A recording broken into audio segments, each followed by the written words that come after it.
Oke, semuanya selamat sore. Kita ketemu lagi di DND Sydney Live. Kita jalan aja yuk. Oke, hari ini saya datang lagi di KJRI Marubra, Sydney ya, KJRI Sydney untuk ngelanjutin yang kemarin bahwa tentang Golden Visa dan segala aspeknya. Otomatis dengan keterbatasan waktu yang kita punya dan kesibukan yang ada gitu, jadi ya kita lakukan yang terbaik. Dan untuk pertanyaan titipan yang sudah ada di HP saya, ya sorry kalau nggak bisa semua kita sebut, tapi intinya kita udah kepegang lah. Oke, tapi malam ini sangat istimewa karena kita langsung ketemu dengan Bapak Agus Abdul Majid, Konsul Imigrasi KJRI Sydney. Assalamualaikum Pak. Waalaikumsalam Mas Ruli. Thank you Mas Ruli. Thank you for the invitation. Iya, jadi ngelanjutin sih Pak, sebenarnya ini sifatnya kayak lebih ngelanjutin apa yang udah kita dapat clue banyak loh Pak dari kemarin, yang dari Pak Dodi, dari Pak Majid, dari Pak Konjen sendiri. Betul, sebetulnya ya itu akhirnya jadi teaser ya. Gitu. Nah, karena teaser ini pada gemes Pak. Betul. Gemes ini artinya ada yang positif, ada yang negatif. Yang negatifnya maksa loh, sukanya maksa gitu. Tapi nggak apa-apa lah.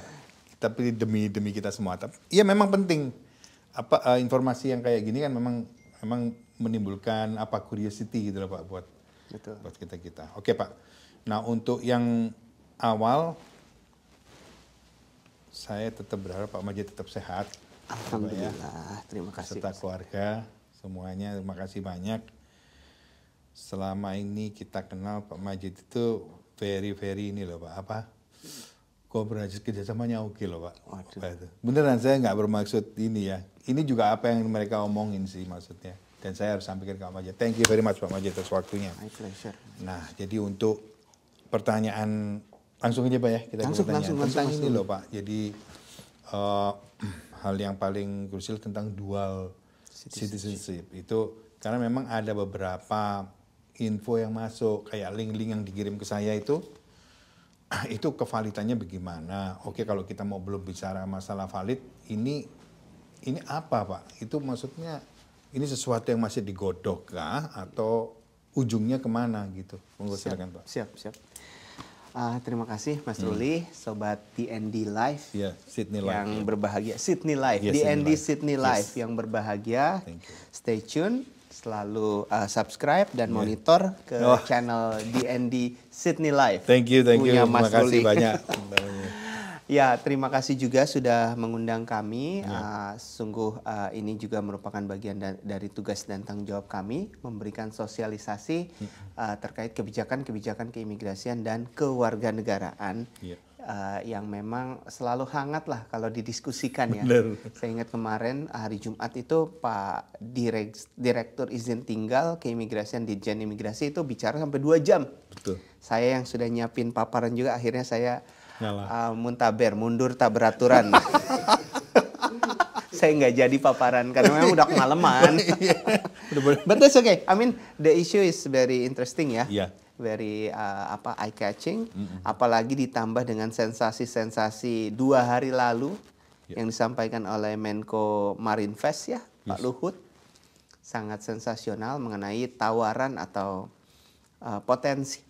potensi Indonesia mengadop kebijakan dual nationality yang tentunya bisa disambut baik oleh para diaspora kita. Jadi ya berangkat dari usulan-usulan diaspora Indonesia di seluruh dunia dengan gerakan IDN globalnya, isu dual nationality memang sudah sejak lama di sounding ya ke pemerintah. Di Sydney sendiri setiap kali ada kunjungan presiden, kunjungan menteri, anggota DPR, itu selalu ada diskusi dengan masyarakat tuh. Pertanyaan yang selalu muncul pasti itu. Kapan nih Pak Indonesia mengadop dual nationality? Kapan nih ada privilege atau kekhususan perlakuan kepada ex-WNI? Kenapa nggak bisa Indonesia seperti China atau India yang memiliki kebijakan khusus bagi diaspora mereka ya? Overseas Indian Citizen Card itu memang sangat powerful karena orang India yang sudah beralih ke warganegaraan menjadi warga negara lain kemudian bisa masuk tanpa visa dengan bebas ke India, tinggal dengan jangka waktu yang panjang, bisa beraktivitas dengan OIC-nya, Overseas Indian Citizen itu. Dari sisi keimigrasian, memang secara aturan, baik itu di Undang-Undang 6 2011 tentang keimigrasian maupun Undang-Undang 12 2006 tentang kewarganegaraan Republik Indonesia, peluang untuk menerapkan dui kewarganegaraan bagi WNI itu masih belum terbuka. Saat ini masih menganut single nationality, adapun dual nationality itu diterapkan kepada anak di bawah umur. Usia di bawah 18 tahun, setelah dia mencapai 18 tahun, si anak ini diberikan waktu 3 tahun untuk memilih sampai usia 21. Kebijakan ini sudah cukup lama diterapkan semenjak tahun 2007. Namun daripada itu para diaspora yang sebelumnya menyambut baik tentunya ingin lebih lah. Anak usia 21 kadang-kadang masih sibuk kuliah, belum selesai kuliah. Alangkah baiknya kalau misalkan dia sudah benar-benar matang sampai usia let's say 30 gitu sudah berkeluarga, barulah dia diberikan kesempatan memutuskan. Itu kita terima usulan itu. Pak Menteri saya, Menteri Hukum dan HAM, Pak Profesor Yasona Lauli menyampaikan kita sedang dalam proses merevisi Permenkumham yang mengatur mengenai batas memilih itu. Dari 21 kemungkinan akan dirubah menjadi 30. Namun sekali lagi itu bukan kebijakan dui kewarganegaraan.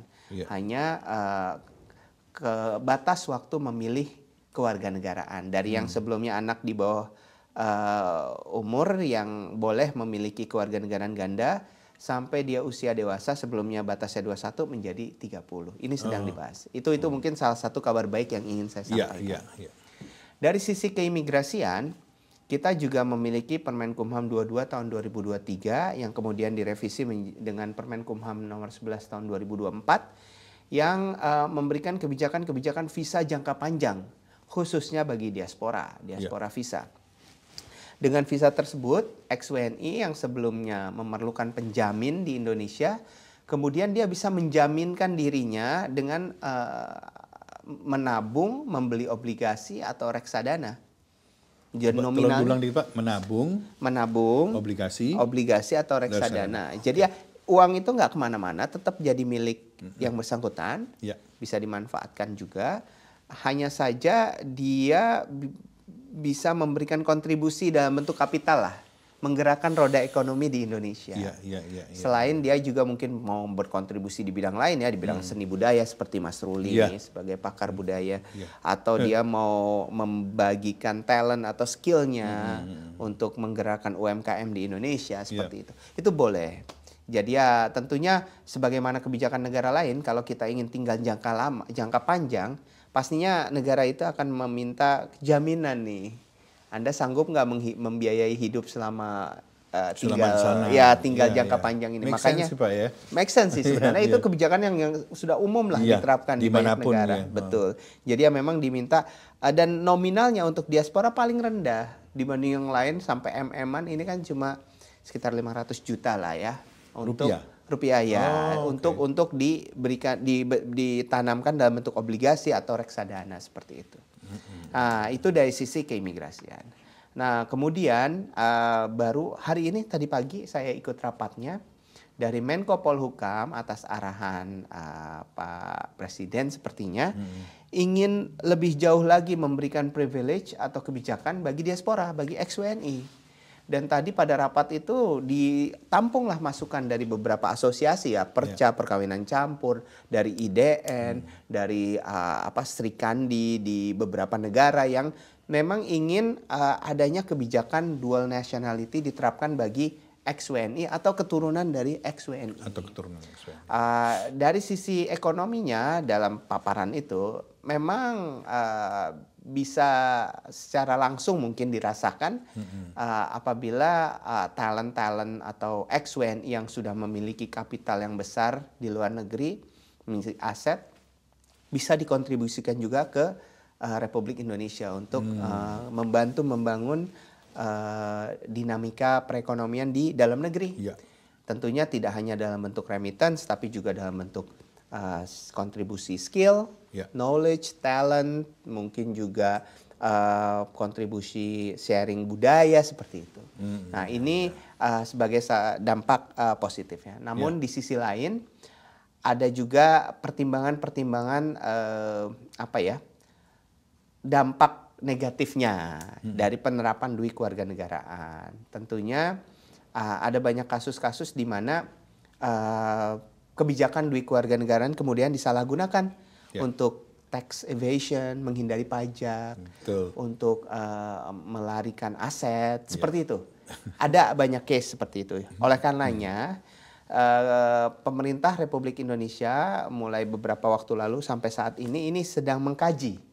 Tadi pun waktu saya ikuti rapatnya itu seperti public hearing, di mana masukan-masukan dari segala elemen, dari pemerintah khususnya, terus elemen-elemen masyarakat baik di dalam negeri maupun di luar negeri, itu memberikan masukan-masukannya. Dan dari sisi pemerintah tentunya ingin meminimalisir resiko tadi, ancaman-ancaman tadi, penyalahgunaan dari kebijakan yang mungkin akan diterapkan.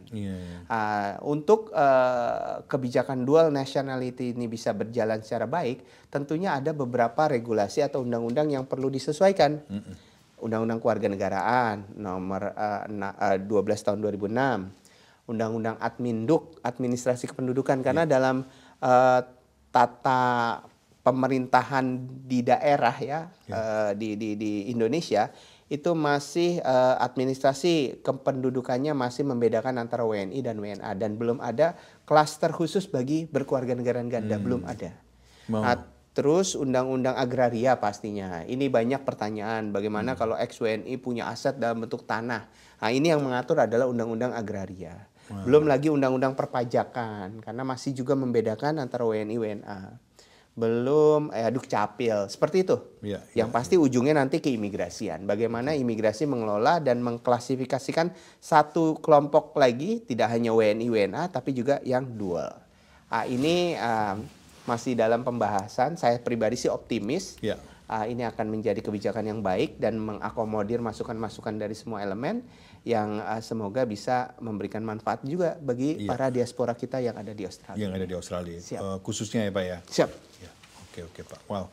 Jadi tetap nanti akan kita masih tunggu lah Pak ya update selanjutnya mengenai yang tadi Pak ya. Terutama yang untuk agrarianya itu Pak ya.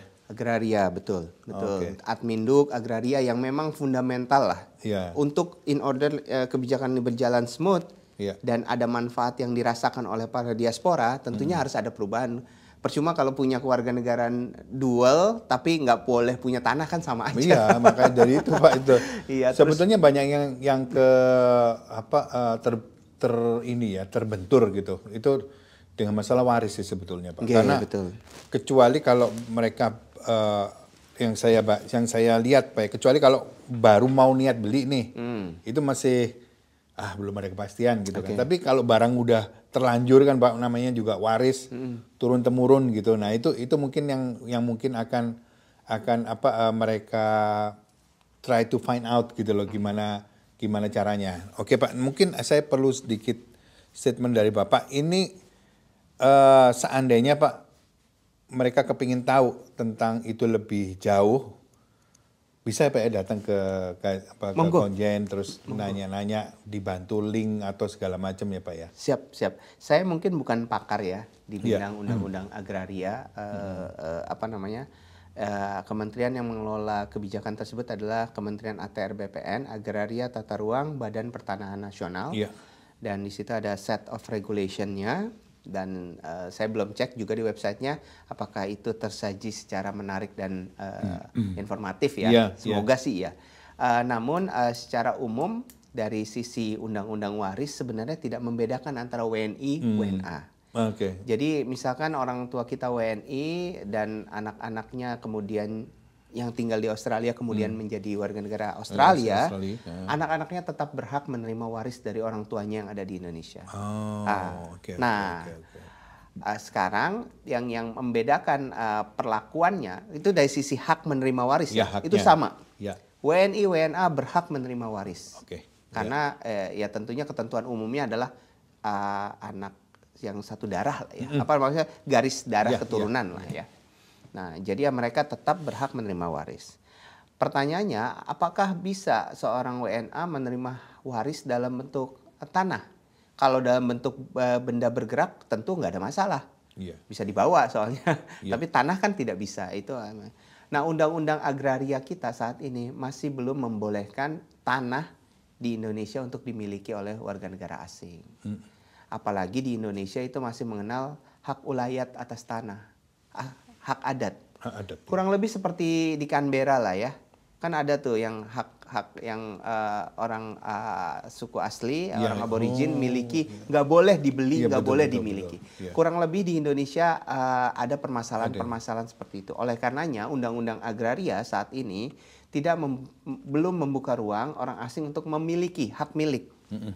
Nah, kalau hak guna bangunan, hak guna usaha, hak milik bersama, itu bisa orang asing memiliki. Tapi kalau misalkan hak milik, itu belum membuka ruang. Nah, bagaimana kalau misalkan dia kemudian menerima waris dari orang tuanya?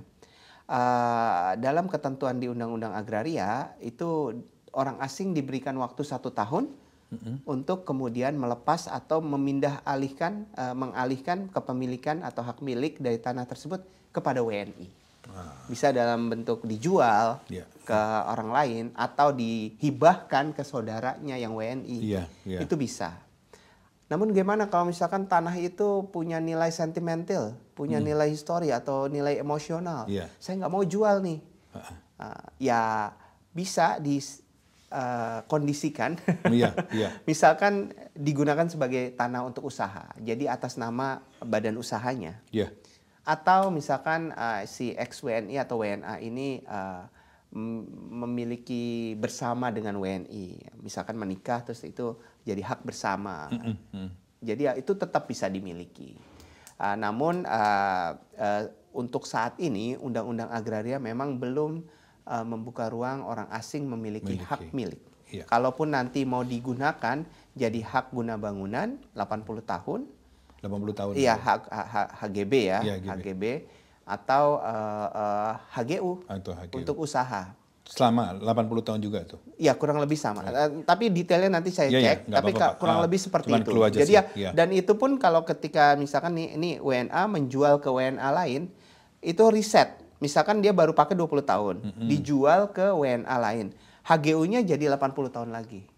HGB-nya. Terus kalau misalkan dia jual ke WNI dengan harga yang sama kurang lebih, itu berubah lagi naik. Jadi dari HGB menjadi SHM. Karena WNI boleh memiliki. Jadi sebenarnya tidak ada yang berubah sih. Dari segi nilai value-nya tanahnya sih sebenarnya sama aja.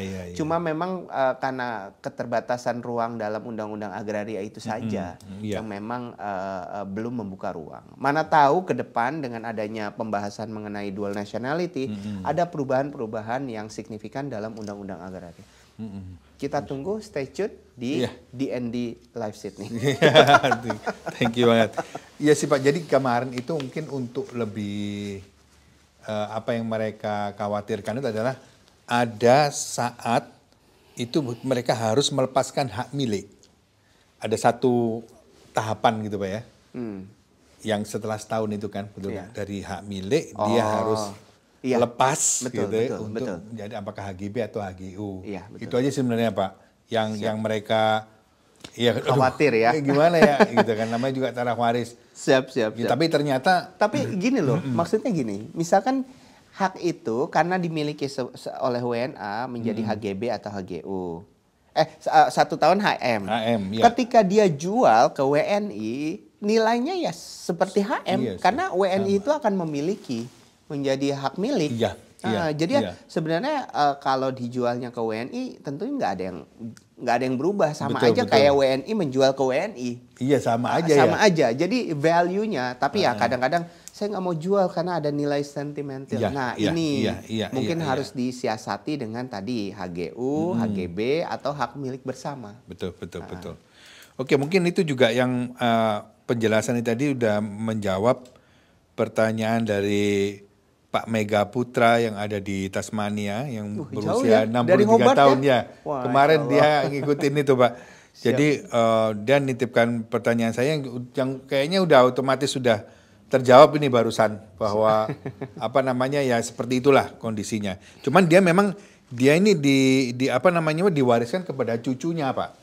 Jadi cucunya WNA. Iya, jadi dia ex WNI. Terus punya warisan. Sorry.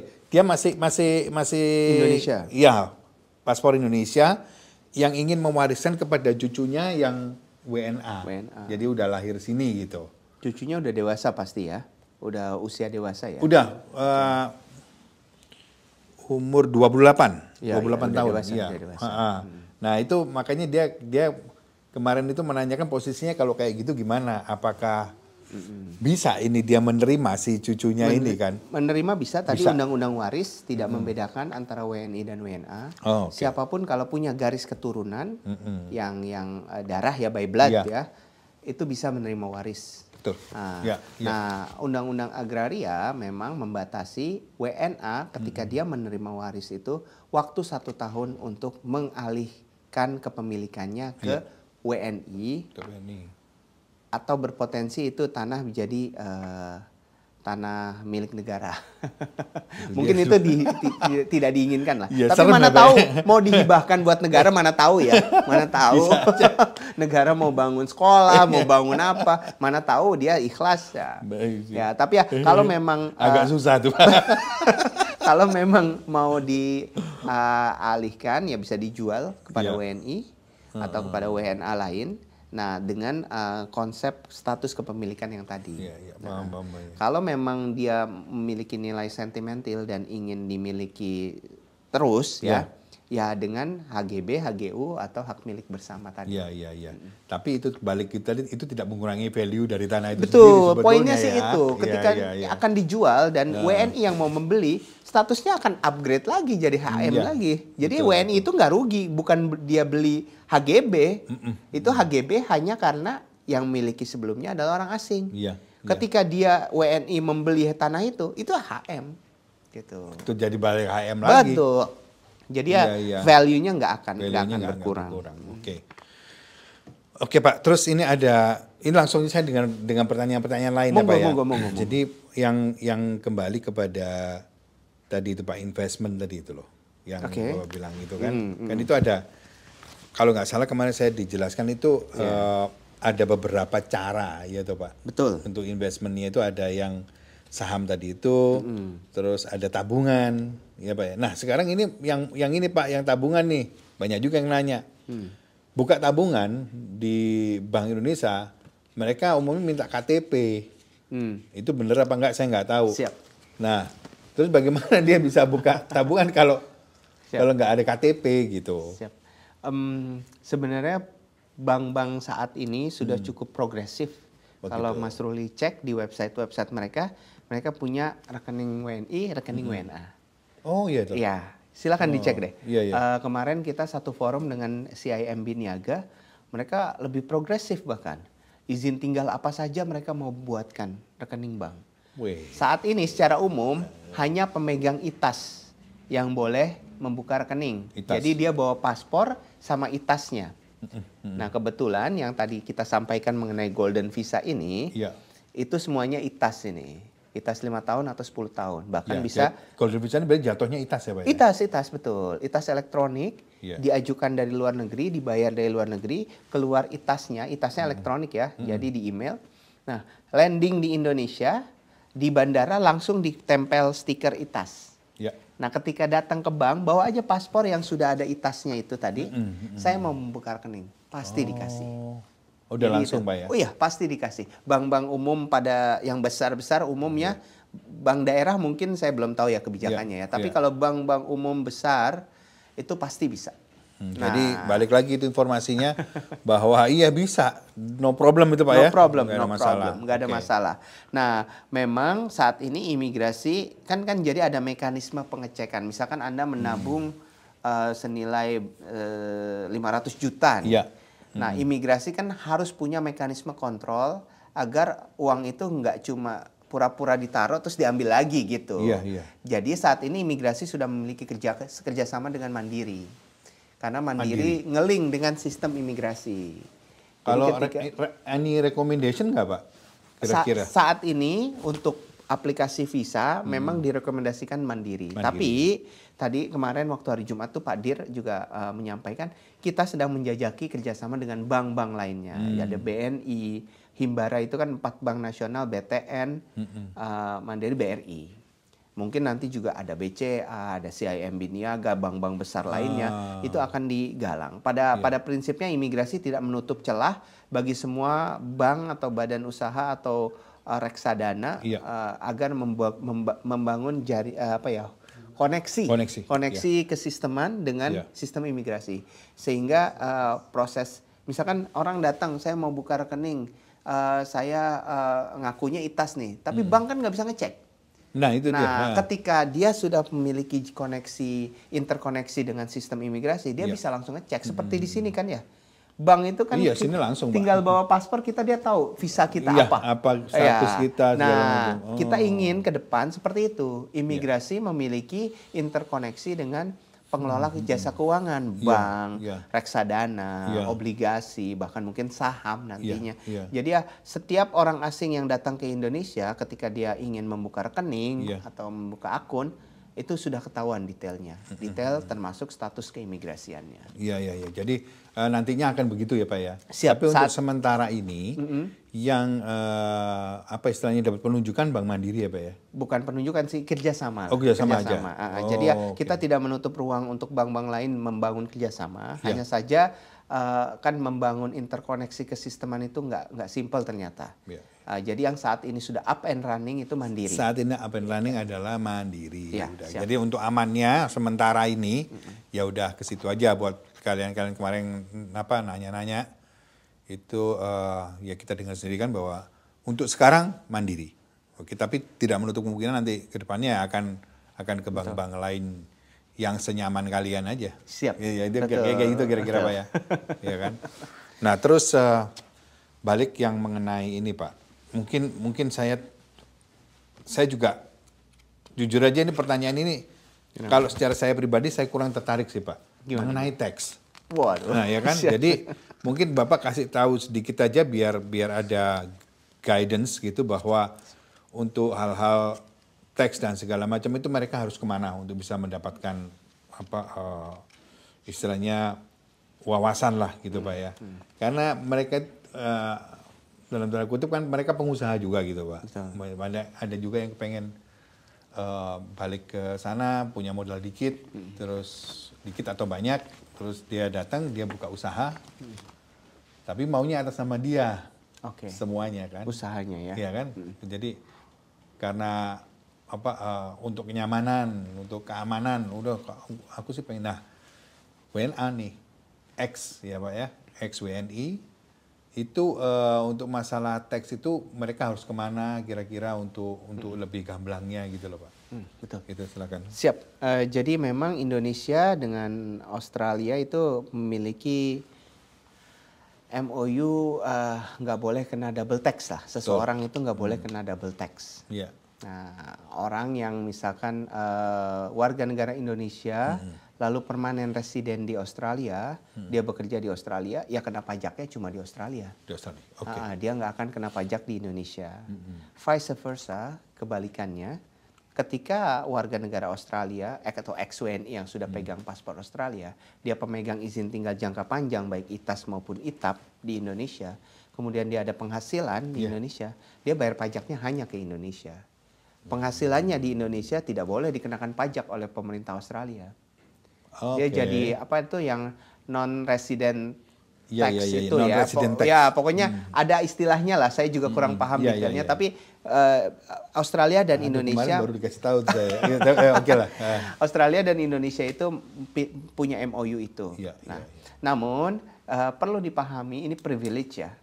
Bahwa di Indonesia ini orang baru bisa dikenakan pajak kalau tinggal berapa 120 hari atau berapa, ada ketentuannya lah. 120 hari kalau nggak salah itu. Jadi kalau dia cuma visitor aja, dia kemudian tiba-tiba nemu emas gitu.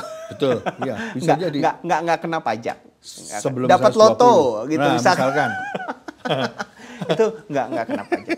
Tapi ketika dia tinggal lama, apalagi dia punya penghasilan tetap atau dia misalkan punya usaha ya, maksudnya dia invest, terus perusahaannya itu untung, tentu ketentuan pajak berlaku terhadapnya. Ketentuan yang sama berlaku kepada WNI. Jadi ini digeneralisir, semua subjek pajak adalah WNA-WNI yang sudah memenuhi syarat-syarat tadi.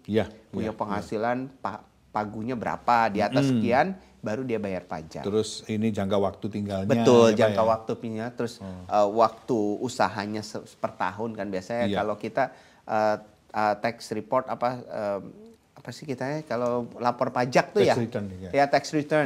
Kalau di Indonesia namanya SPT, lapor pajak ya, lapor pajak.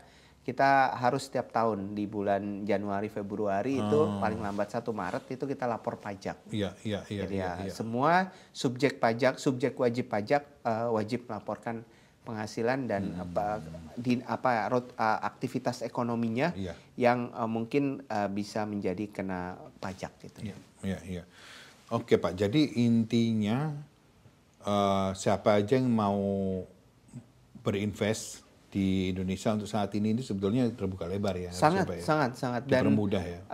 Kalau misalkan investnya dalam bentuk properti ya, beli rumah.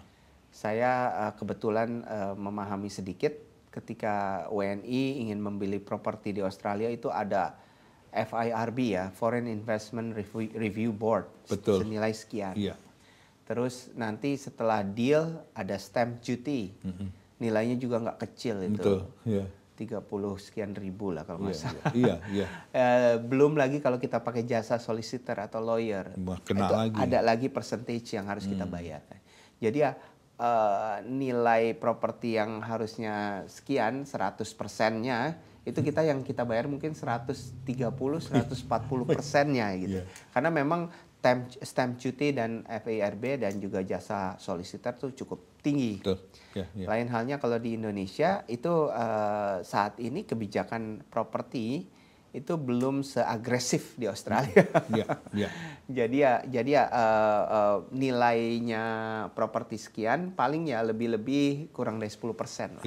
Jadi masih sangat affordable. Nah, nggak tahu ke depan ketika nanti ada kebijakan baru khususnya mengenai perpajakan yang mengakomodir orang asing atau dual nationality nantinya. Kalau diputuskan itu mungkin ada penyesuaian nilai pajaknya. Oke Pak. Jadi ya udah berarti sebetulnya sih untuk sekarang ini masih fleksibel ya Pak. Kalau untuk sekarang ya, kita nggak tahu nanti ke depannya gimana. Oke. Kemarin saya cukup tertarik pada saat saya datang ke sini Pak. Itu ada penjelasan dari Pak Majid mengenai itu Pak, filosofi dari Golden Visa itu sendiri gitu. Apa golden gitu Pak ya. Bisa nggak tolong diulangi lagi Pak? Itu keren banget tuh kemarin tuh. Secara fasilitas dan kemudahannya itu emang. Siap.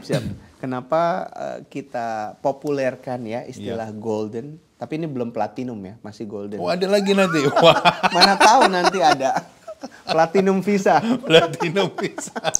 Saat ini kita jual jargon golden visa karena kita harapkan ini punya nilai, karena punya value bagi si pemohon orang asingnya maupun bagi Republik Indonesia tentunya. Betul. Karena memang pasca pandemi ya nggak cuma Indonesia, seluruh negara lah terdampak ya. Dari penutupan perbatasan itu, dinamika ekonomi, pertumbuhan ekonomi itu sempat stagnan, bahkan banyak yang mundur. Bali itu karena selama ini bergantung pada sektor pariwisata itu sampai mati, sampai benar-benar terdampak lah. Negara-negara pada saat dibuka kembali border pada Maret 2022, itu berlomba-lomba ingin menarik kapital, menarik new talents, new skills. Australia sendiri waktu itu kekurangan labor sampai membuka keran-keran ya dari student, dari work and holiday visa. Student yang sebelumnya 20 jam, 24 jam itu bisa sampai 40 jam bahkan lebih. Yang memang harapannya bisa mengisi kekosongan sumber daya yang diperlukan bagi Australia. Sama halnya dengan Indonesia. Ketika pasca pandemi kita secara sisi ekonomi sangat terdampak, kita perlu banyak kapital masuk ke Indonesia. Nah, nggak lama setelah border dibuka, kita punya kebijakan electronic visa, kita punya kebijakan-kebijakan yang mengundang investor lebih banyak ke Indonesia.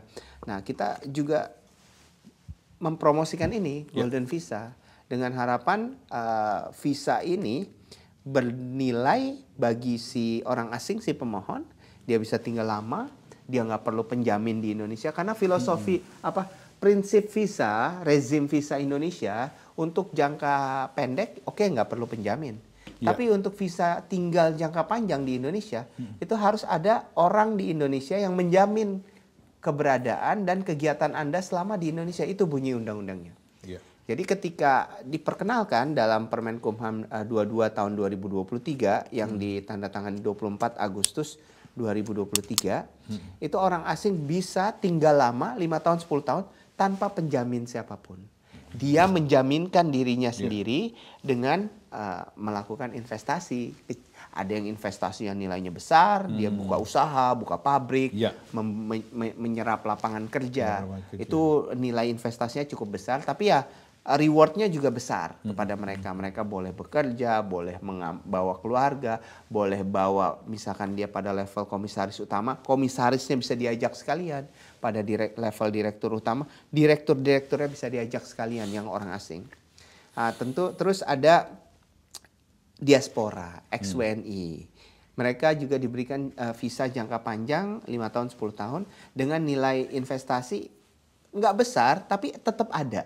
Karena tadi maksud dari Golden Visa ini salah satunya adalah menarik kapital masuk ke Indonesia untuk membantu rejuvenate dinamika ekonomi di Indonesia, pergerakan ekonomi.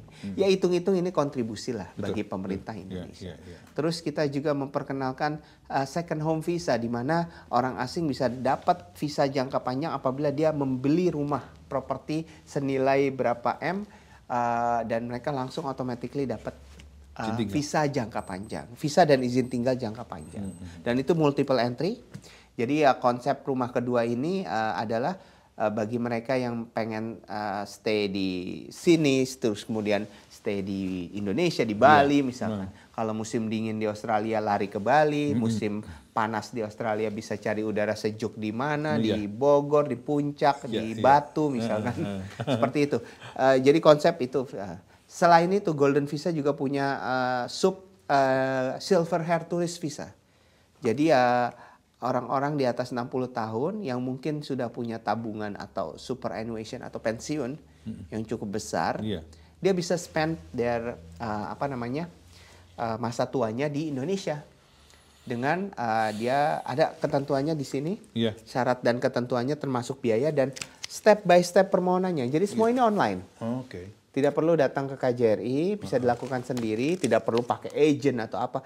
Silahkan kalau mau pakai agent, sama seperti visa Australia online, kalau mau pakai agent juga silahkan. Tapi kalau misalkan mau ngerjain sendiri pun bisa, di sini ada step by step-nya.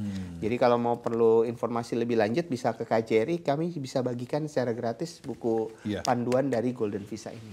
Jadi kembali ke filosofinya, kata-kata Golden itu kami berharap dari jargon Golden itu merefleksikan nilainya, bahwa ini sesuatu yang bernilai, tidak hanya bagi Republik Indonesia dengan datangnya kapital, tapi juga bagi WNA-nya.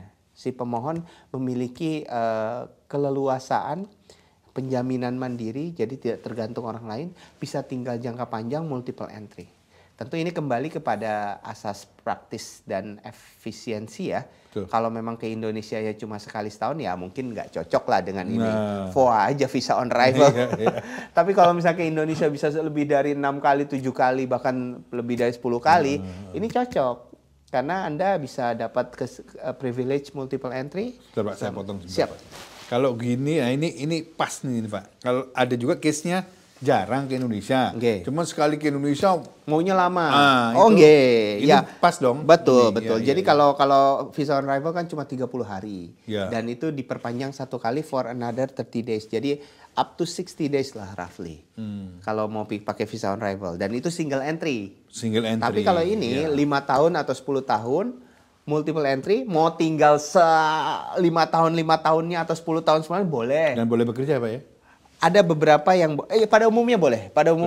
Ya, ex-WNI pun boleh. Betul, second home boleh, global talent invited, global talent collaboration with government, personage. Jadi emang ada golden visa ini ada beberapa kelasnya. Ada 10.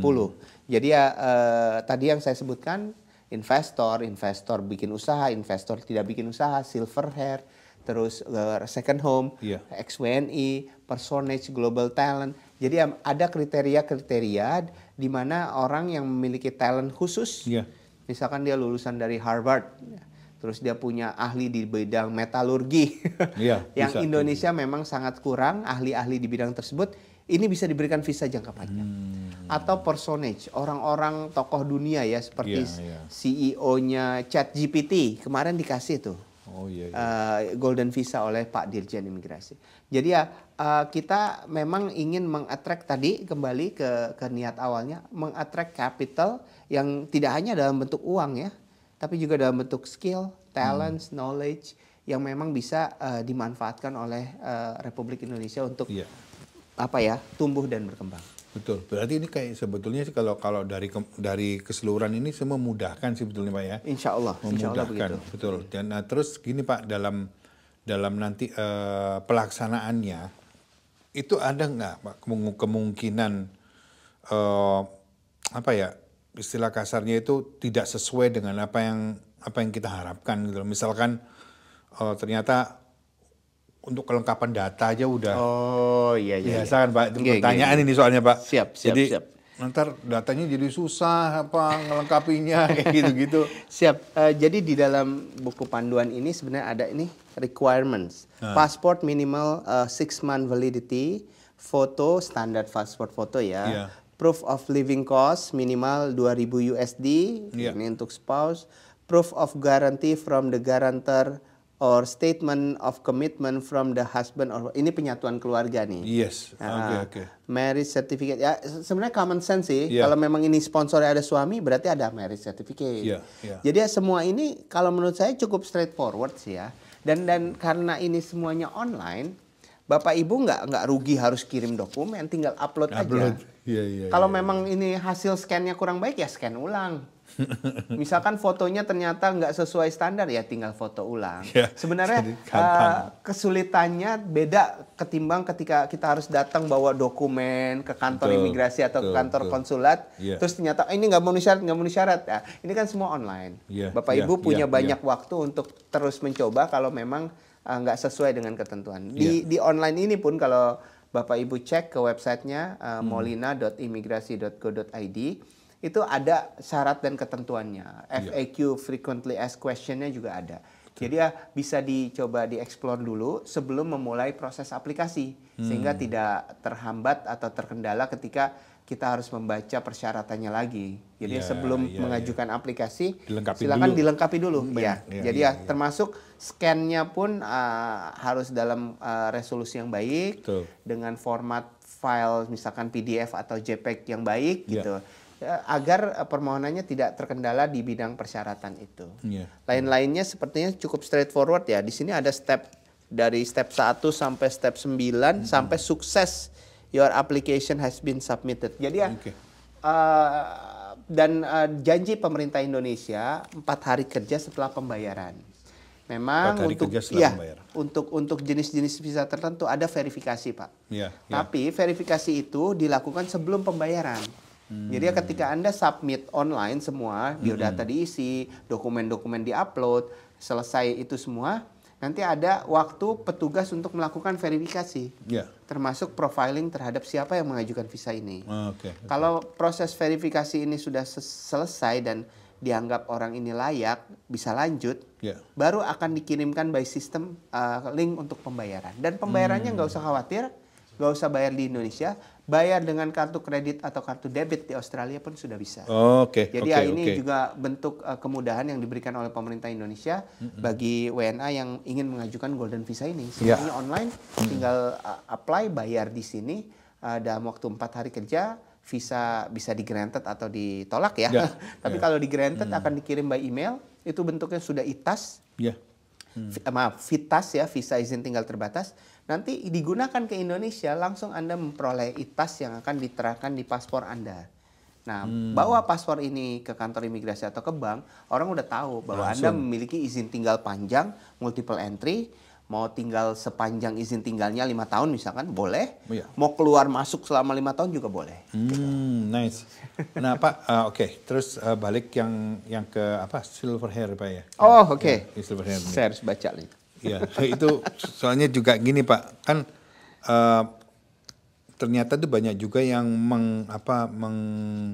memimpikan gitu loh Pak. Atau idealnya mereka itu kerja keras di sini, pensiun di bumi pertiwi. Ya, itu kan indah itu Pak ya. Ya, indah. Iya kan. Nah, untuk ini maka mereka tuh ada bilang, saya ini terlanjur WNA misalkan. Nah, sementara posisi udah pensiunan nih Pak, gitu kan. Dengan istilahnya dengan sisa tabungan yang ada, hasil dia selama dia bekerja di sini gitu. Nah ini kan istilahnya mau dibawa ke Indo nih, dibawa ke Indonesia.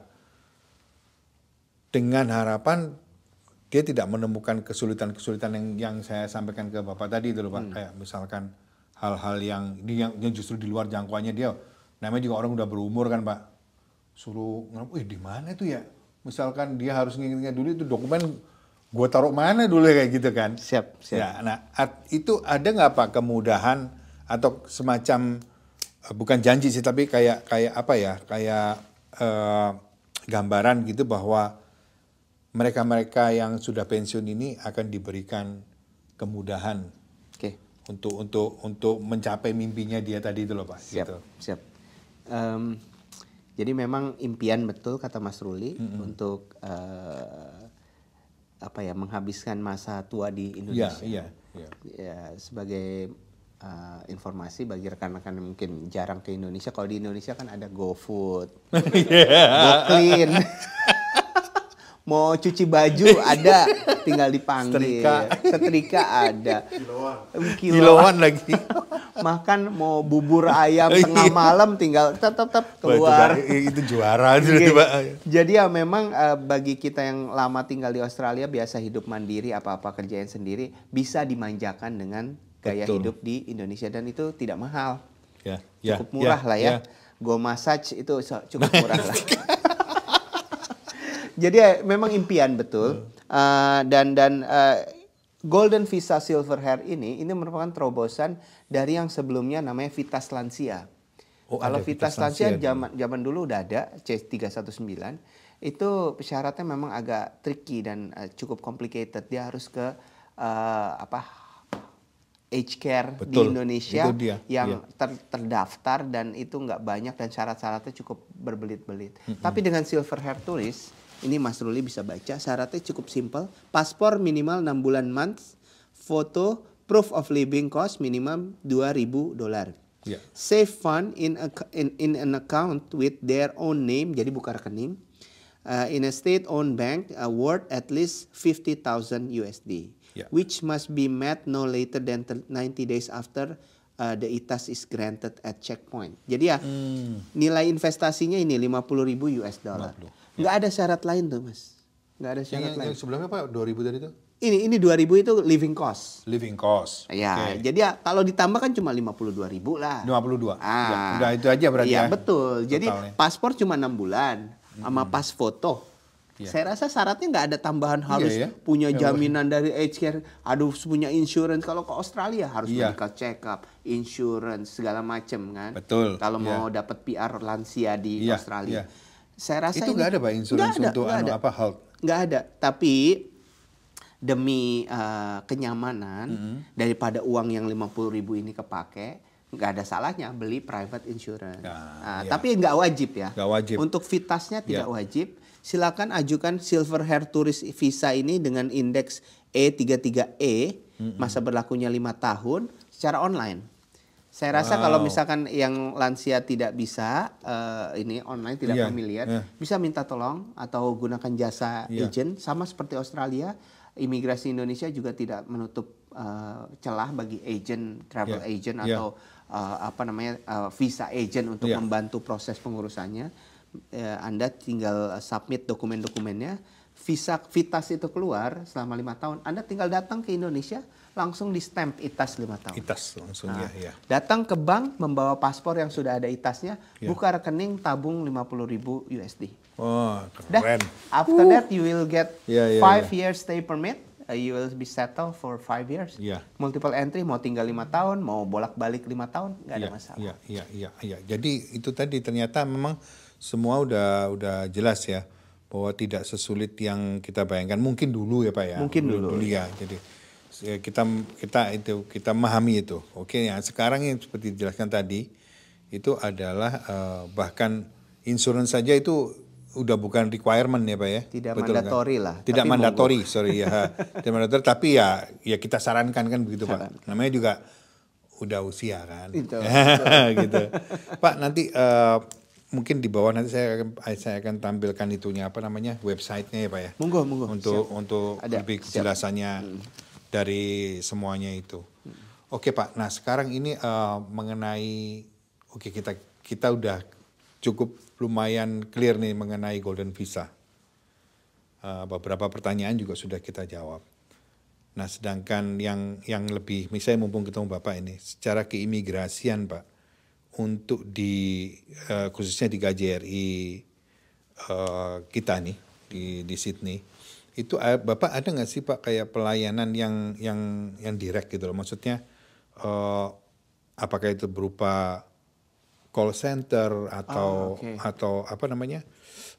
website yang responsif ya Pak ya? Siap.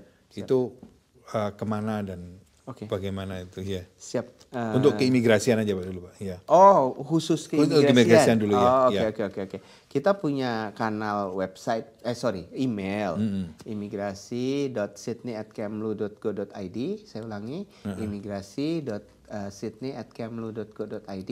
Itu kanal emailnya fungsi imigrasi. Namun kalau website kami integrated dengan website KJRI. Instagram, medsos pun integrated dengan KJRI karena memang kita merupakan bagian yang tidak terpisahkan.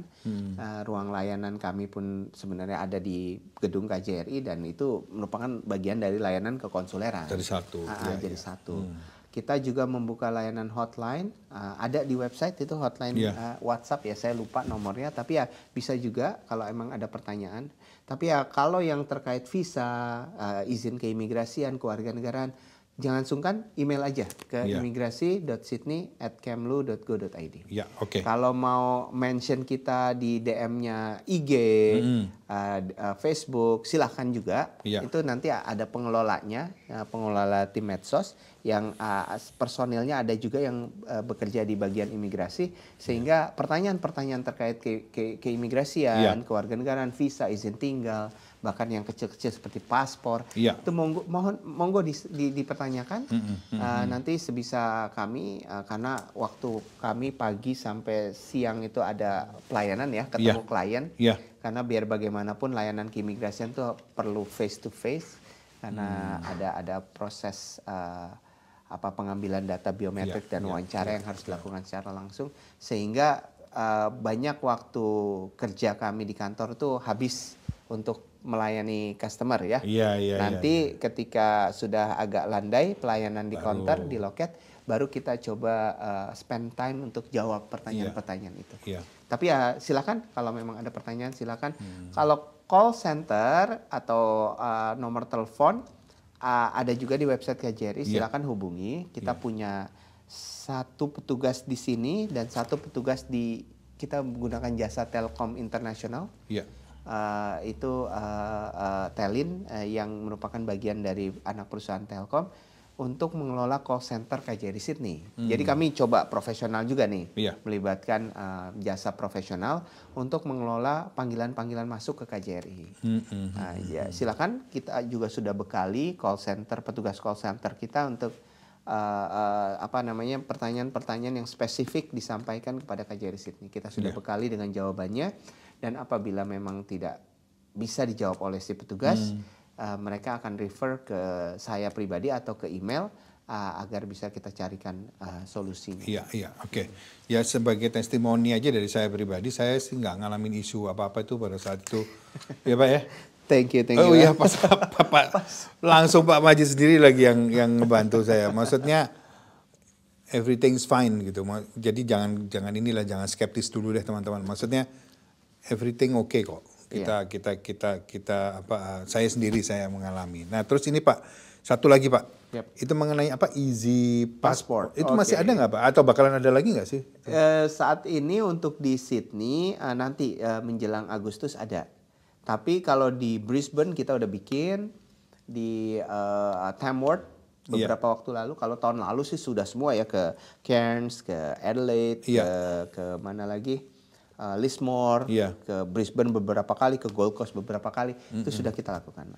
Jadi ya memang Easy Passport ini layanan massal ya, yang selama ini mungkin karena keterbatasan SDM dan infrastruktur kita cuma bisa melayani 40 per hari paspor itu. Tapi ketika kita buka layanan massal dengan tagline Easy Passport tersebut, kita bisa layani 150, 200 satu hari. Jadi ya memang itu waktu awal-awal border dibuka itu arus pemohon tuh luar biasa, itu sangat membantu sih. Kita berapa kali bikin Easy Passport di tahun 2022 dan 2023 dan alhamdulillah itu membantu mengurai backlog antrian permohonan paspor. Nanti kalau memang nanti ini sudah panjang lagi waktu appointmentnya, backlog appointment, kita akan buat lagi. Namun yang memang perlu dipahami, ini merupakan pengorbanan yang besar juga dari teman-teman. Karena teman-teman harus lembur loh. Kita kerja Senin sampai Jumat, Sabtu Minggu kita layanan Easy Passport. Jadi memang teman-teman yang terlibat dalam pelayanan Easy Passport ini, dia harus rela mengorbankan waktu weekend sama keluarga misalkan untuk membantu melayani rekan-rekan WNI yang ada di wilayah kerja KJRI. Ya, kita harus appreciate loh tuh. Enggak, aku beneran ini. Bahkan Pak Majid sendiri pun Pak ya waktu itu di meja depan langsung handle semuanya. Pak, harapan kami adalah saya yakin itu harapan kita semua gitu Pak. Maksudnya KJRI ini akan menjadi representatif yang profesional buat amin. Kita semua. Gitu. Nah, tempat kita mengadu sebetulnya. Kalau kita kan harapannya ke situ Pak. Maksudnya kita mau tanya, kita mau apa aja, kita mau sharing, komplain, bahkan segala macam itu akan kita punya tempat gitu Pak. Nah, mudah-mudahan ya sebelumnya itu saya berterima kasih atas semuanya. Terus jangan capek ya Pak. Kami. Siap. Pak Majid, terima kasih banyak informasinya. Ini insya Allah ini akan menjawab semua pertanyaan-pertanyaan yang sudah masuk ke channel kami. Nanti mungkin untuk lebih detailnya saya minta alamat. Monggo. Tadi itu, Pak? Email. Itu ada sebenarnya di sini nggak ada. Ini KJRI, bukan KJRI. Website Pak, bukan email Pak, website. Oh, website. Di sini ada beberapa websitenya imigrasi ya. Tapi kalau mau ke KJRI Sydney juga ada. Bukan yang berkaitan dengan Golden Visa? Ini semua nih ada nih. Tuh. Oh, ada semua itu. Ada di sini nih. Oke. Nanti saya share digital kopinya ke Mas Ruli kalau mau ditampilkan sambil. Iya Pak, mungkin ya. Ada ya Pak digitalnya? Ada. Digitalnya oke ya kalau ada ya. Lebih jadi enak PDF lagi tuh. Nanti kalau misal mau ditampilkan beberapa screenshotnya silahkan loh. Jadi kayak bikin running text gitu ya. Keren ya Om ya. Yang sekalian Pak, saya waktu itu juga sempat dikirimi udah ini apa logonya KJRI.